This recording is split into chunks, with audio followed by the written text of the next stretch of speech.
افطاری ہمارے ساتھ اس کی طے ہو گئی، مسجد چلا گیا، مغرب بعد لینے گیا تو کہنے لگا عشاء کے بعد آنا، اب تو میں نے پانی سے افطار کر لیا، کھانا کھانے جاؤں گا تو جماعت رہ جائے گی۔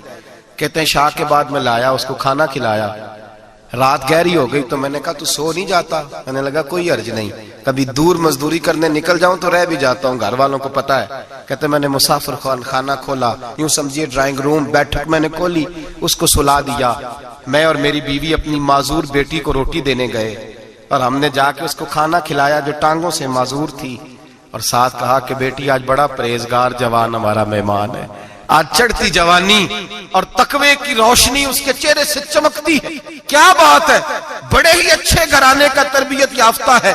کہتے ہیں بچی کو کھانا کھلا کے لوٹے، اپنے کمرے میں سو گئے، بیٹی اپنے کمرے میں لیٹ گئی، ترس گئے تھے کہ بیٹی قدموں پہ چلے۔ تہجد کا وقت ہوا تو دروازے پہ دستک ہوئی، بڑی بے چینی کے ساتھ اٹھے میاں بیوی، کون ہے؟ بیٹی کی آواز آئی، ابا جی دروازہ جلدی کھولیں۔ کہتے ہیں کلیجے پھٹنے لگے، ذہن بکھرنے لگے، سوچے ہیں کہ وہ 2-1 منٹ ہمارے اوپر پہاڑ بننے لگے، دروازہ کھولا تو وہ بیٹی جس کے لیے ترس گئے تھے کبھی چلے گی، وہ اپنی ٹانگوں پہ کھڑی ہے، کبھی دوڑ کے ادھر جاتی، کبھی دوڑ کے ادھر آتی۔ بیٹیاں پریشانی کا فون کر دیں تو پھر بھی آنسو نکل آتے ہیں، اور بیٹی گھر میں خوشی آ جائے تو پھر بھی ماں باپ رو کے ہی شکر ادا کرتے ہیں، ان کے لیے روتے ہی رہتے ہیں۔ کہتے ہیں میں تڑپ گیا، بیوی بھی رونے لگی، بیٹے یہ کیا ہوا؟ ہم تو مایوس ہونے لگے تھے معاذ اللہ کہ اب تو ٹھیک نہیں ہوگی، کیا ہوا؟ کہنے لگے ابا جی اماں جی آپ نے بتایا نا نیک جوان آیا ہے، نیک آیا ہے، تو میں آپ چلے گئے تو میرے دل میں خیال آیا اے اللہ اگر وہ واقعی نیک ہے تو اس کے صدقے مجھے شفائی عطا فرما دے، یا ایھا الذین آمنوا اتقوا اللہ وابتغوا الیہ الوسیلہ، اے اللہ صحت ہی دے دے۔ کہتے ابھی میری دعا بھی پوری نہیں ہوئی کہ میرا وجود حرکت کرنے لگا، اور یہ دیکھو میں اٹھ کے کھڑا ہو گئی ہوں۔ کہتے ہیں ہم لوگوں نے یہ دیکھا تو بھاگے اس کے کمرے کی جانب، جب دروازے پہ ہاتھ رکھا تو دروازہ کھل گیا، آگے گئے تو پلنگ خالی تھا، ایک رکا چھوڑ گیا ہے۔ کہنے لگا مجھے پتا ہے میری حقیقت کھل گئی ہے، میں تو اللہ کا بندہ ہوں، اگر تمہیں مجھ سے ذرا بھی پیار ہو گیا ہے تو پھر میرے پیچھے نہ بھاگنا، اللہ کی بارگاہ میں جھک جانا، پھر گناہوں سے توبہ کر لینا۔ کہا وہ تربیت یافتہ جوان آیا ہے اور مجھے بدل گیا ہے۔ میرے بھائی ماں باپ کی ذمہ داری اولاد کو نکھارنا ہے، ان کو سنوارنا ہے، روزی روٹی کی ذمہ تو اللہ تبارک و تعالی نے لیا ہوا ہے، جو ڈیوٹی اللہ کی تھی وہ معاذ اللہ ہم نے اپنے ذمہ لے لی ہے۔ اولاد کو رزق حلال کی تربیت کریں، انہیں حکم دیں کہ وہ ہاتھ نہ پھیلائیں، انہیں کہیں کہ وہ محنت کر کے کھائیں، لیکن اصل تو ان کا اخلاق سنوارنا ہے۔ بچے ہمارے ان کی پوزیشن اتنی خراب ہو جاتی ہے، ہم لاڈ پیار میں اتنا ضدی کر لیتے ہیں، جب جس بچے کا ماں باپ کے ساتھ گزارا نہیں، بتلائیے وہ بیوی کے ساتھ گزارا کرے گا؟ جس کا ماں باپ کے ساتھ وقت نہیں گزرتا وہ بہن بھائیوں کے ساتھ گزارے گا؟ جس کا ماں باپ کے ساتھ وقت نہیں گزرتا وہ کولیگز کے ساتھ وقت گزارے گا؟ کس طرح وہ اپنے آپ کو، میرے نبی کریم سید عالم صلی اللہ علیہ وسلم نے ڈیوٹی لگائی کہ ماں باپ اپنے بچے کی تربیت کریں، انہیں اللہ سے جوڑیں۔ تکلیف میں وقت گزارا جناب اسماعیل نے۔ ایک روایت ایسی بھی ملتی ہے کہ 13 سال حضرت ابراہیم پلٹ کے گئے نہیں بیٹے کا پتہ لینے، لیکن جب بھی بیٹے نے ماں سے باپ کے بارے میں پوچھا کہ میرے والد کیوں نہیں آتے تو ماں نے ایک ہی لفظ کہا، بیٹے جناب ابراہیم اللہ کے نبی ہے اور اللہ کے حکم سے ہمیں چھوڑ گئے ہیں۔ ایسی تربیت، ایسی ٹریننگ، بچے کے ذہن کو بدل ڈالا، اسے اللہ والا بنا لیا۔ اور ہمارے مفسرین نے بحث کی ہے کہ جناب اسماعیل جو اللہ کی راہ میں قربان ہونے کو تیار ہو گئے، ان کے سینے میں جو رب کریم کا اتنا پیار موجزن ہوا کہ وہ گردن کٹانے پہ تیار ہو گئے، تو فرماتے ہیں یہ تربیت جناب ہاجرہ کی تھی، یہ ٹریننگ حضرت وہ فیضان نظر تھا، یہاں کے مکتب کی کرامت تھی۔ سکھائے کس نے اسماعیل کو آداب فرزندی؟ میرے بھائی یہ جناب ہاجرہ نے تربیت دی۔ ایک بہت بڑے محدث ہیں، اتنے بڑے محدث ہیں کہ میرے نبی کریم کی مسجد نبوی میں وہ حدیث کے استاد رہے، حضرت ربیعہ بن عبد الرحمن، نبی پاک کی مسجد نبوی میں حدیث کے استاد ہوئے۔ اور حضرت حسن بصری جو جناب علی کے شاگرد ہیں وہ بھی حضرت ربیعہ کے شاگرد ہوئے۔ حضرت امام مالک جو 70 سال تک مدینہ اور مکہ میں حدیث پڑھاتے رہے وہ بھی حضرت ربیعہ کے شاگرد ہیں۔ ان کے والد کا نام تھا عبد الرحمن فروغ۔ تاریخ بغداد میں لکھا ہے کہ بنو امیہ کے دور میں تابعین کے زمانے میں جناب عبد الرحمن بن فروغ گھر سے چلے گئے۔ ایک روایت ہے بچہ چھوٹا تھا، ایک روایت ہے بچہ ابھی ماں کے پیٹ میں تھا، جہاد کرنے چلے گئے۔ اس دور میں یہ جہاد ہوتا تھا کہ ایک علاقہ فتح کیا تو مسلمان اگلے علاقے میں چلے گئے، اگلا فتح کیا تو اگلے علاقے، ایک کے بعد دوسرے لوگ پلٹ کے نہیں آتے تھے۔ حضرت عبد الرحمن گئے 30,000 دینار بیوی کو دے گئے، کہنے لگے سنبھال کے رکھنا، اور جہاد کرنے نکلے تو 27 سال تک گھر نہیں آئے، اور 27 سال کے بعد آئے تو حضرت ربیعہ محدث بن چکے ہیں، مسجد نبی میں حدیث کے استاد ہیں، بیٹا بہت بڑا شیخ بن گیا، واپس آئے، ہاتھ میں نیزہ ہے، کالی داڑھی تھی ساری سفید ہو گئی، وجود بڑا تگڑا تھا، کمزوری آ گئی، آئے نیزہ پکڑا ہوا ہے، گھوڑے پہ بیٹھے ہیں، مدینہ منورہ میں گھر ہے، دروازے پہ دستک دی، حضرت ربیعہ نے دروازہ کھولا، اندر داخل ہونے لگے تو کہنے لگے بابا تو کدھر گھستا آ رہا ہے؟ کدھر؟ اس نے کہا تو پیچھے ہٹ، تو میرے مکان پہ کب سے قبضہ کر کے بیٹھا ہے۔ بات تیز ہونے لگی، آواز تھوڑی بزرگوں کی بلند ہونے لگی تو اندر سے زوجہ نے سن لیا، وہ دروازے کی اوٹ سے دیکھنے لگی تو پہچان گئی، کہنے لگی ربیعہ پیچھے ہٹ جا، یہ کوئی غیر نہیں ہے، تیرے والد گرامی ہے، یہ تیرے والد ہیں۔ اندر آئے، باپ بیٹا ملے، عصر کی نماز کا وقت ہو گیا، بڑا روئے، 27 سال کے بعد باپ لوٹا، 27 سال کے بعد بڑے روئے۔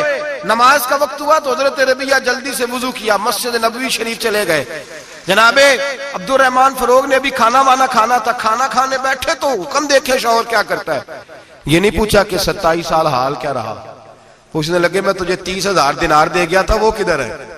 تو زوجہ کہنے لگی کھانا کھا لو، عصر کی نماز پڑھ کے آؤ، پھر بتاتی ہوں پیسے کہاں ہیں، آپ کی رقم بڑی اچھی جگہ پہ محفوظ ہے۔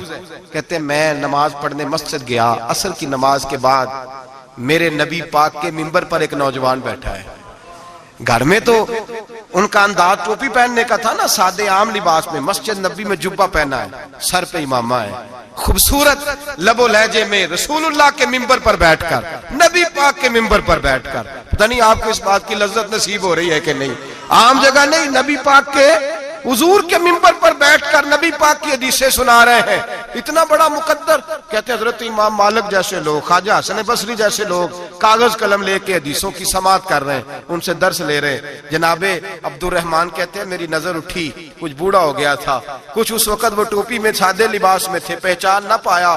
ایک شخص سے پوچھا یار ہے تو جوان پر اس کے چہرے کی نورانیت میرے دل کو بھا گئی ہے تو جوان پر اس کا حدیثیں بیان کرنے کا انداز میری طبیعت کو گھائل کر گیا، یہ کون ہے جو نبی پاک کی مسجد میں بیٹھ کے حدیثیں بیان کر رہا ہے؟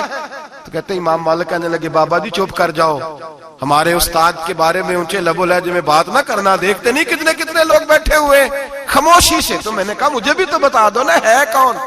تو کہنے لگے کوئی عبد الرحمن فروغ نام کے بزرگ ہیں، یہ ان کے بیٹے ہیں، ربیعہ نام ہے۔ کہتے ہیں جب لفظ کہے تو میرے آنسو چھلک کے باہر آئے اور میں حضور کی مسجد میں گر گیا اور رونے لگا کہ یہاں اور میرے رسول پاک سید عالم صلی اللہ علیہ وسلم کے منبر پر اور میرا بیٹا۔ کہتے ہیں میں تڑپ کے گھر گیا اور گھر جا کے میں نے اپنی بیوی کو جب دیکھا تو میرے آنسو نکل گئے، میری بیوی سمجھ گئی کہ یہ میرے محدث بیٹے کو دیکھ آیا ہے۔ کہتے ہیں بیوی رو کے کہنے لگی میں نے آپ کے 30,000 دینار آپ کے بیٹے کو مصطفیٰ کریم کی حدیث کا استاد بنانے میں خرچ کر دیے، میں نے وہ 30,000 دینار خرچ کر دیے، 30,000 دینار آپ کا بیٹا میں نے۔ تو کہتے ہیں میں اپنی بیوی کی طرف دیکھنے لگا، میں نے کہا قربان جاؤں، میں اگر اللہ کے دین کے رستے میں تھا تو نے میرے ساتھ نیکی کی ہے، میرا بیٹا بھی دین کے رستے پہ لگا دیا۔ میرے بھائی اللہ سے جوڑا، اللہ سے جوڑا ان لوگوں نے اپنی اولادوں کو، رب کریم والا بنایا ان لوگوں نے اپنی اولادوں کو۔ اور پھر جب ارشاد فرمایا کہ چھوٹی چھوٹی برائی، ایک لقمہ حرام سے بھی وہ لوگ بچے، اور پھر جو آیت نمبر 18 نے کہا کہ وَلَا تُصَغِّرْ خَدَّكَ لِلنَّاسِ، بیٹے منہ پھیر پھیر کے نہ جا، پھیر پھیر کے نہ جا۔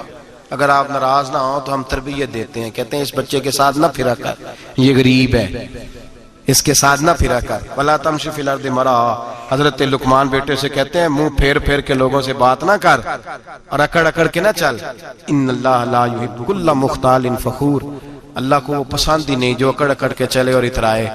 ابھی بھی رواج ہے، کہتے ہیں دوستی لگانا تو اپنے برابر کے دوستوں سے، ایسے نہ وہ ہمارا سٹیٹس ہی نہیں، ابھی بھی وہ فرق، جو تو سید بھی ہو، مرزا بھی ہو، افغان بھی ہو، تم سبھی کچھ ہو، بتاؤ کہ مسلمان بھی ہو۔